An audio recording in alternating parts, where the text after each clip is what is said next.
Oxygen supply just failed in part of the ISS, but everyone is safe so far. That's why there's always redundancy.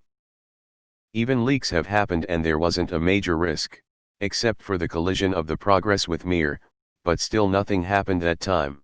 So far, this is just part of the process of humanity going to the stars. We make a system, it breaks, we learn why, we make it better. In 1,000 years stuff like this will be forgotten, but critical, steps in how we got from here to there. Technically, this is not world news. Ha, thought they were safe from the 2020 shitshow in space. Nice try, those fuckers thought they could escape 2020 just by leaving Earth? Pathetic. Is it still under warranty? Do we still have the original packing material and boxes? Do they have emergency escape pods there? ISS is safe so far. The oxygen supply system on the Zvezda module on the orbital lab failed late on Wednesday, but a second system on the American segment is operating normally, a Roscosmos spokesperson told AFP. It didn't just fail. It failed 2 days ago. Don't worry. ISS have enough oxygen to live rest of life in space. Half these comments are Among Us jokes lol.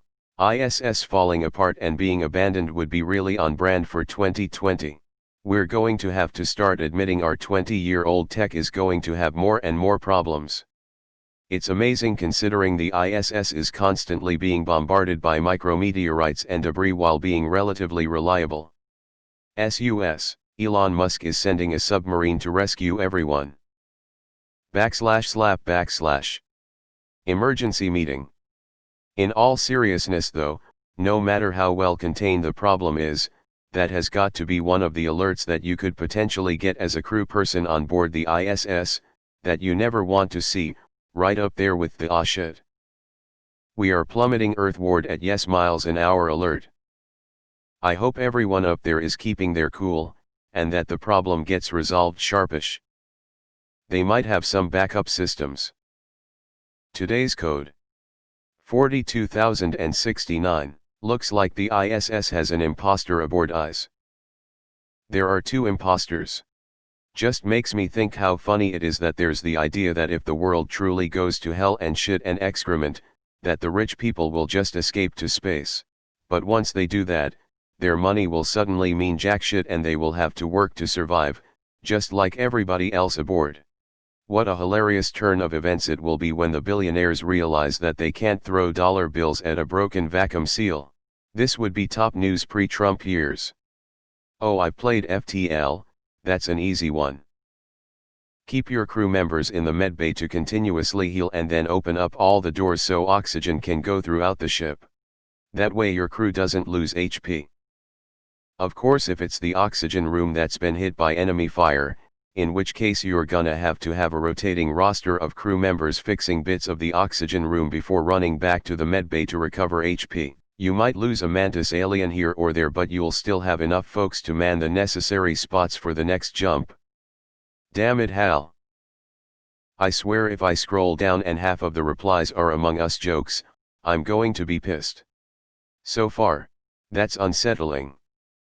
My dad was actually the safety engineer on the design team for the ISS. I promise you, he constructs everything like, and I quote, a ceramic privy. Just occurred to me Dad is a wonderland of amazing aerospace stories. Want me to see if he'd do an AMA sometime. All the equipment on the Russian side is over 22 years old when its lifespan was only rated for 15. It's the height of stupidity to not see the ISS, its mission, and its crew as very highest of top priority, if only from a public relations viewpoint, and that Russia needs to find the money to retrofit their side of things before there's an accident that can't be fixed in time to save the lives of everyone's astronauts up there. I've seen this episode before. Next, Toby Ziegler will leak information about a classified military shuttle that will save the astronauts, and President Bartlett will pardon him as his last official act before leaving office. God, I miss the West Wing. In all seriousness, though, I pray for the safety of those stationed on the ISS and hope that the situation is resolved quickly and safely. The article switches from talking about the oxygen generator turning off to talking about the Fixed for a while now, leak.